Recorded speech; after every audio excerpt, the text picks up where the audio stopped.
How have you as a parent navigated your own children through the entertainment industry that you work in? Well, that's not easy. You do the best you can, but I'll tell you, Walt Disney has sure helped with that, especially now with all of the attitudes through the characters.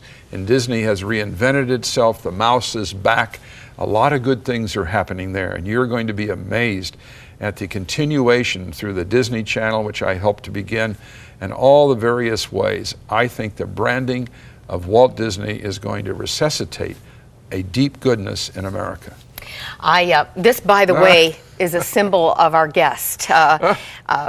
We've mentioned that around the number of years he's been active in this industry, and he's still going and going and going. This is you. I know it to be true. On Christie, I was called the Energizer Rabbit, and I think maybe that's what it is. Talk about the projects you are, I think, able to move forward with, because the writer's strike is over. Well, indeed, one of the ones, of course, is Sea of Glory, and this is the story of the 4 Army chaplains, Protestant, Catholic, and Jewish, who together, after the Dorchester was torpedoed in 1943, 900 men on board, 700 lost their lives, and they enabled as many men to get off the ship, and then they turned to get in the water themselves, and suddenly, at midnight, there were 4 men without life jackets.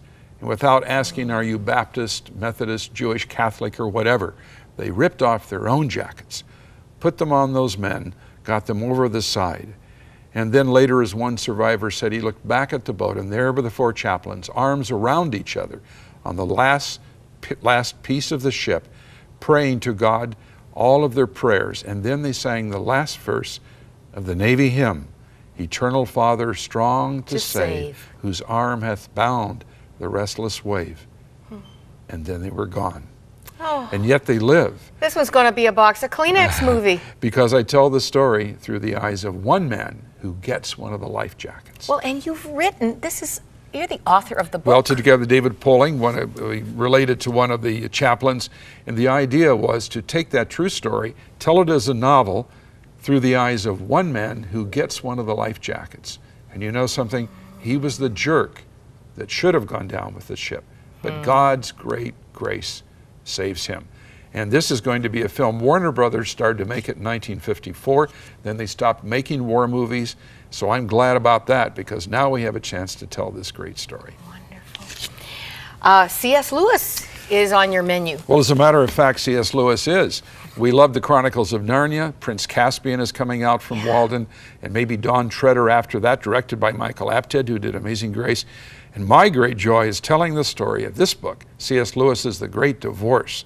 And it's the classic telling of the experience of heaven and hell. Our divorce from the Creator. Our alienation. It's not the marital divorce, it's God's great alienation between man and God. So how that is resolved. But most of all, I want to make it about how we live our lives, and that determines so much what our ultimate destination is.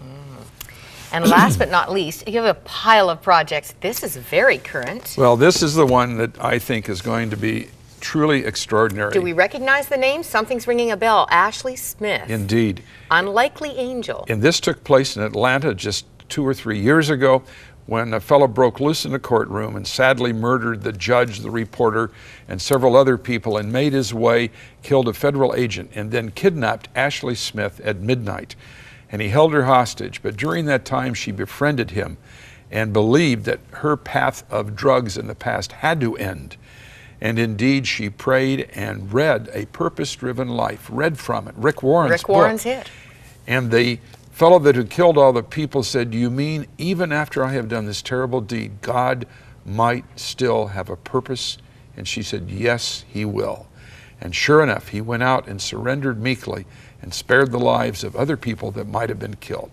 An extraordinarily true story, and we'll be doing that as a major television presentation. Television for this one. For that one, yes. The Untold Story of the Atlanta Hostage Hero. It's a winner. Feels to me like you're ramping up, Ken.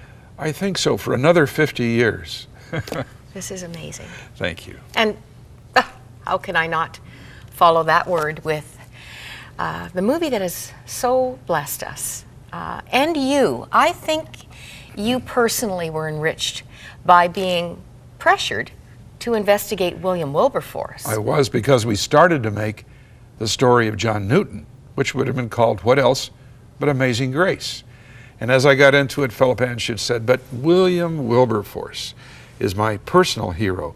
He is the one who not only ended the slave trade, but indeed had a second great obsession to have a reform of manners, morals, and decency, and a return to civility.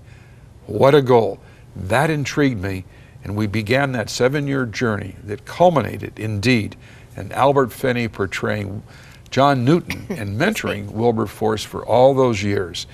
And an important concept, Maura, happened in that film.